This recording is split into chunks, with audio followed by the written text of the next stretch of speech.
Perjalanan menuju puncak pun dimulai. Tentunya ditemani segarnya udara dan kicauan burung. Entah itu burung apa. Nah, saat menuju pos 4 yang tanjakannya super curam, kanan kiri pepohonan tandus seperti habis terbakar.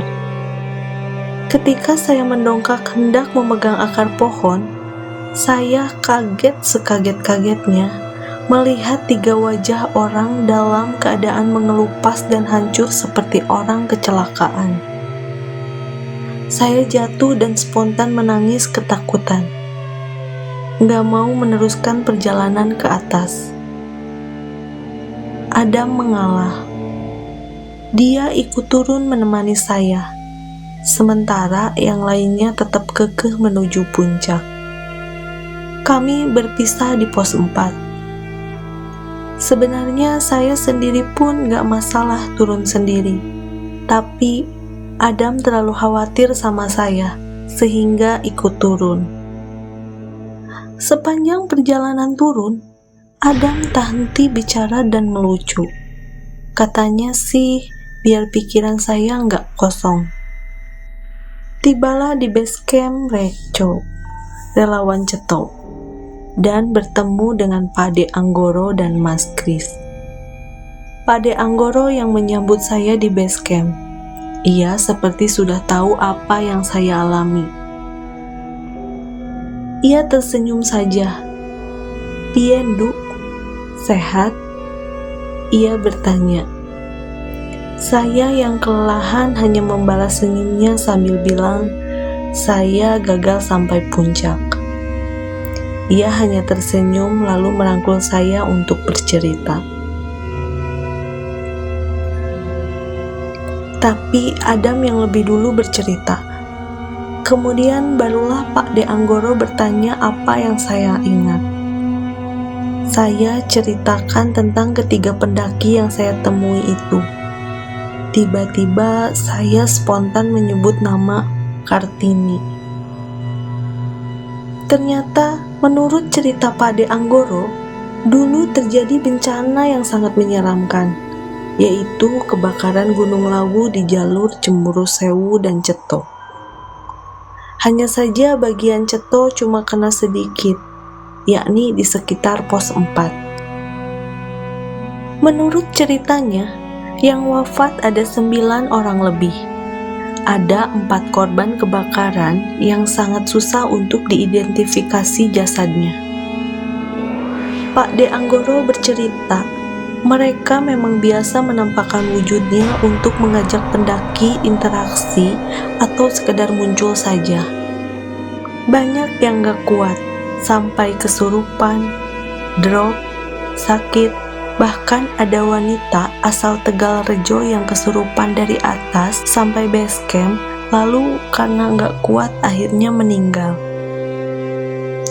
Saya pribadi nggak tahu sedikit pun tentang tragedi Lawu.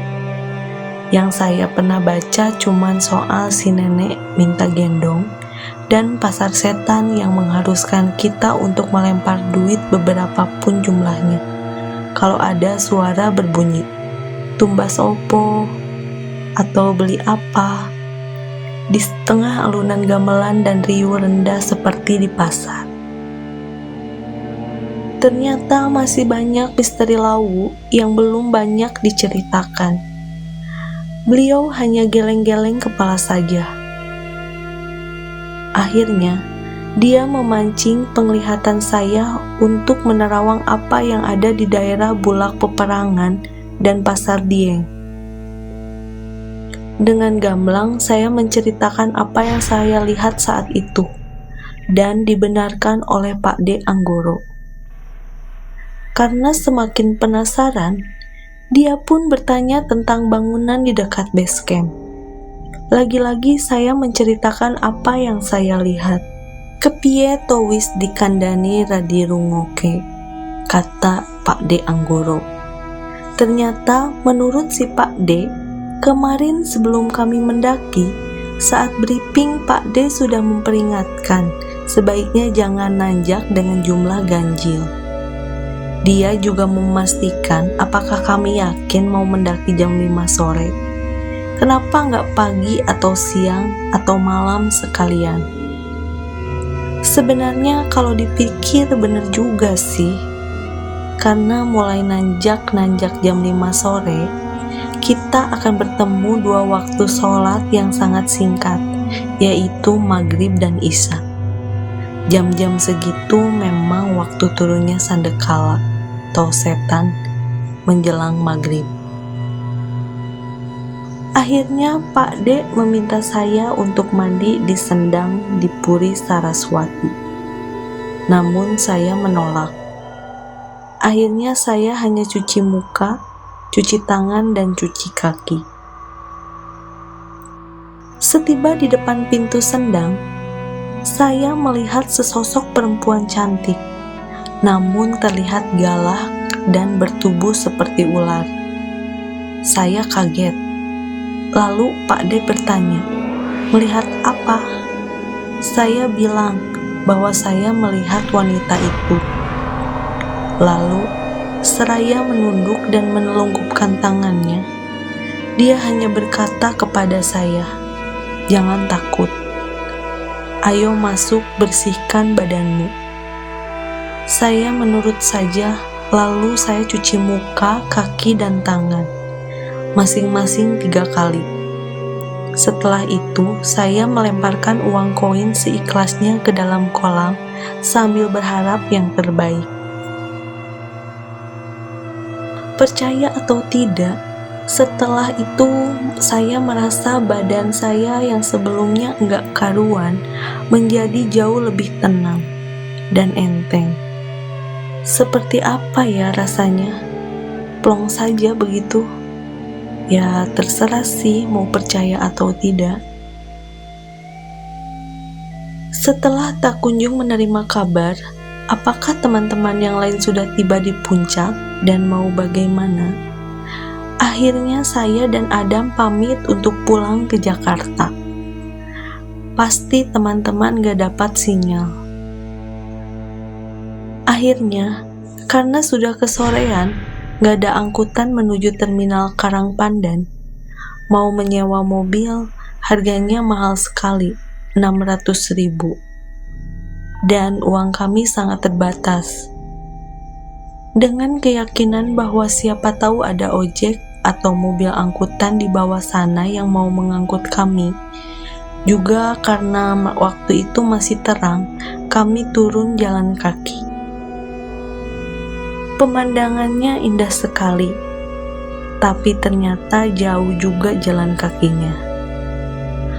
Lama-lama semakin sepi. Kendaraan yang lewat pun semakin sedikit. Maghrib hampir tiba, tapi saya dan Adam masih saja berjalan kaki mencari tumpangan. Yang namanya jalan pedesaan itu lebih menyeramkan, sebab kanan kiri bukit, kebun teh, kebun sayur, pohon bambu, belum lagi ada suara-suara hewan malam yang kadang suka bikin rancu. Bener suara hewan malam atau suara yang lain. Semakin ditelusuri, rasanya jalan semakin jauh dan panjang. Sesekali ada mobil lewat, tapi sebelum meminta tolong, mereka sudah teriak duluan, "Maaf ya, mobil penuh."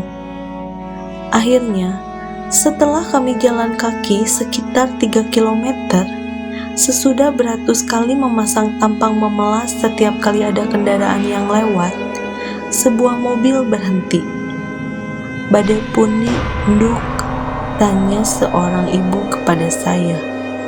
Untungnya saya masih bisa bahasa Jawa sedikit-sedikit. "Iki bu, kulo badhe teng Karangpandan, numpak bis Semarangan," jawab saya. "Hayu tak anter sampean jalan kaki seko endi duk?" Sang ibu menawarkan tumpangan. "Candi Ceto bu, kulo kesorean ra ono mobil opo ojek sing gelem nganterke mring Karangpandan. Walah melaske nemen, sang ibu prihatin. Angger rak ketemu kambi kulo sampeyan terus melaku yanduk tekan subuh loh. Alhamdulillah masih ada manusia baik yang mempunyai hati nurani untuk menolong sesamanya. Berkat pertolongan sang ibu dan keluarganya, saya dan Adam bisa sampai di terminal Karangpandan jam 8 malam. Tapi nasib baik nggak kunjung berpihak pada kami. Terminal Karangpandan sudah sepi. Nggak ada satupun bis antar kota yang masih parkir menunggu penumpang. Hanya ada beberapa penjual kacang rebus, jagung rebus, dan bakul rokok keliling yang selalu menawarkan dagangannya. Walaupun kami sudah bilang, "Mboten mas." Pikiran sudah buntu. Saat saya dan Adam sudah nggak tahu lagi harus naik apa ke terminal Tirtonadi, tiba-tiba kami dihampiri 3 orang laki-laki. Dari mulut mereka menguar bau minuman keras. Saya pikir ketiga laki-laki itu hendak berbuat yang tidak-tidak. Namun kami salah.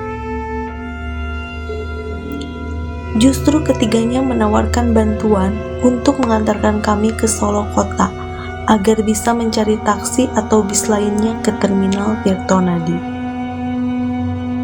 Sepanjang perjalanan, karena masih dalam keadaan mabuk, mereka naik motor semaunya, sengebutnya. Kalau mereka mengajak ngobrol, bau mulut mereka sangat menyengat. Tapi namanya butuh ya diantepin saja. Untungnya mas-masnya ini masih mau ditegur jika motor sudah kelewat kencang. Tibalah kami di Solo Kota. Kami berterima kasih sekali kepada emas-emas yang mengantarkan kami itu. Luar biasanya, tak ada seorang pun di antara mereka yang mau dibayar. Mereka ikhlas. Kami pun tukaran nomor ponsel.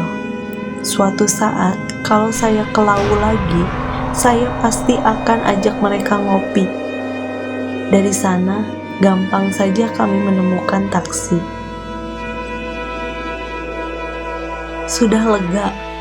Tak terasa kami sudah berada di dalam bis menuju Semarang. Tiba di Semarang jam 11 malam. Kami mengisi perut dulu di sekitar stasiun Tawang. Makanannya unik, yakni nasi goreng yang dimasak dengan arang. Lama sekali matangnya. Setelah makan, kami menunggu kereta di dalam stasiun. Kemudian, kami mendapat kabar yang kurang baik dari teman-teman yang memuncak Lawu. Mereka turun dari puncak lewat Cemorosewu. Jen, kakinya terkilir sampai harus digendong secara bergantian, bahkan oleh ranger. Dia juga sempat demam tinggi. Kak Tanti sakit dan beberapa teman lainnya drop. Mereka terpaksa mengcancel jadwal pulang mereka karena sudah sangat larut malam dan gak akan keburu juga tiba di Semarang pada jadwal keberangkatan kereta pukul 2 malam. Tiket pun hangus. Tapi yang tereliminasi dari puncak Gunung Lawu hanya saya dan Adam. Perjalanan mendaki kali ini tidak akan pernah saya lupakan. Semua cerita dan kisahnya akan selalu teringat. Begitupun janji kepada Sang Lawu bahwa suatu saat nanti saya akan kembali bersilaturahmi untuk bertemu Mbok Iem dan Hargo Dumilah.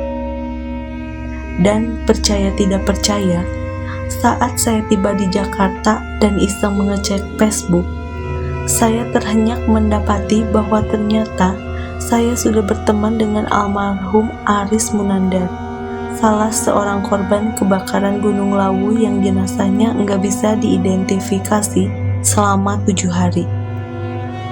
Tak hanya berteman dengan almarhum, saya juga berteman dengan beberapa teman pendakiannya dari tahun 2010. Nah, itulah ceritanya